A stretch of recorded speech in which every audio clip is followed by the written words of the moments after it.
Welcome to our video for Module 8 about making hypotheses. The first step in hypothesis testing is to formulate testable hypotheses. And we give the hypotheses the name the null and the alternative hypotheses. The null hypothesis, we give the notation H with a 0 subscript, and it often represents either a skeptical perspective or the idea that there's no change from status quo.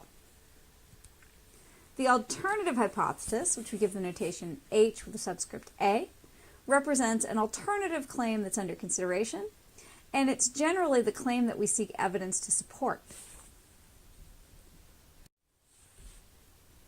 Let's consider an example. Among all births occurring in the United States, 49% are girls and 51% are boys. X-sort and Y-sort are two medical technologies that were designed with the goal of allowing parents to select the gender of their future children. The X-sort procedure is designed to increase the chance of having a baby girl, while the Y-sort procedure aims to increase the chance of having a baby boy. We're going to begin by considering the effectiveness of the X-sort procedure. We want to determine whether or not there's strong evidence that people who use X-sort are more likely to have girls compared to the general population. Note that the claim that we seek evidence to support is always the alternative hypothesis. In this example, we're seeking evidence that people who use X-sort are more likely to have girls compared to the general population. So this will be our alternative hypothesis.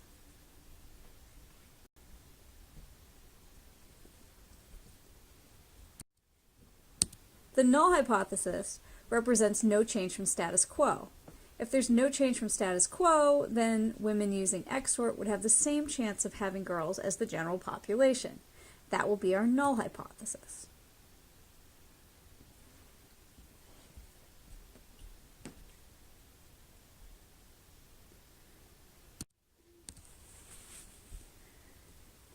In this case, our hypotheses can be written as follows. The null hypothesis, H sub 0, is that X-sort does not change the chance that a person will have a girl. The chance of having a girl is 49%, just like in the general population. The alternative, H sub A, is that those using X-sort are more likely to have girls. They have more than a 49% chance of having a girl.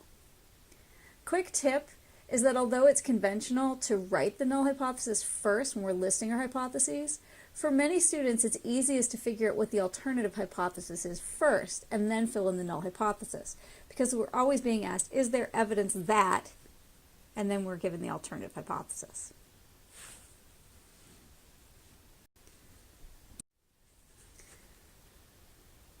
Stop the video for a few minutes and write the hypotheses that you would use for a test to determine whether or not there's strong evidence that people who use the Y-sort procedure are more likely to have boys compared to the general population. When you're done writing your hypotheses, start the video again so you can check your work. In this situation, the null hypothesis is that the Y-sort procedure does not change the chance that a person will have a boy. There'd be a 51% chance of having a boy, just like in the general population. This is the status quo. The alternative hypothesis we're trying to find evidence of is that those using Y-sort are more likely to have boys. That is, their chance of having a boy is more than 51%. In a future video, we'll examine data and decide whether there is strong evidence that the X-sort and the Y-sort procedures are effective. But for now, we'll look at one more example. A woman was convicted of murder, and she appealed her conviction claiming that there was gender bias in the selection of jurors in her case. Among the 12 jurors, only one was female, even though 53% of the people eligible for jury duty in her state are female. The state claimed that there was no bias against women in the selection of jurors, and this allocation simply occurred by chance. You want to formulate testable hypotheses that can be used to determine whether there is strong evidence that women are underrepresented on the jury compared to their percentage in the population. Stop the video for a minute or two to formulate your hypotheses, and then start it back up.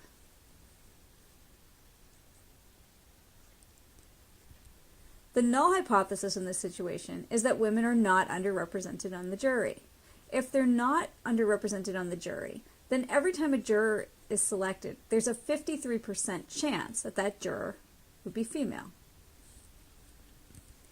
The alternative is that women are underrepresented on the jury. That is, that the chance of a juror being that's chosen being female would be less than 53%.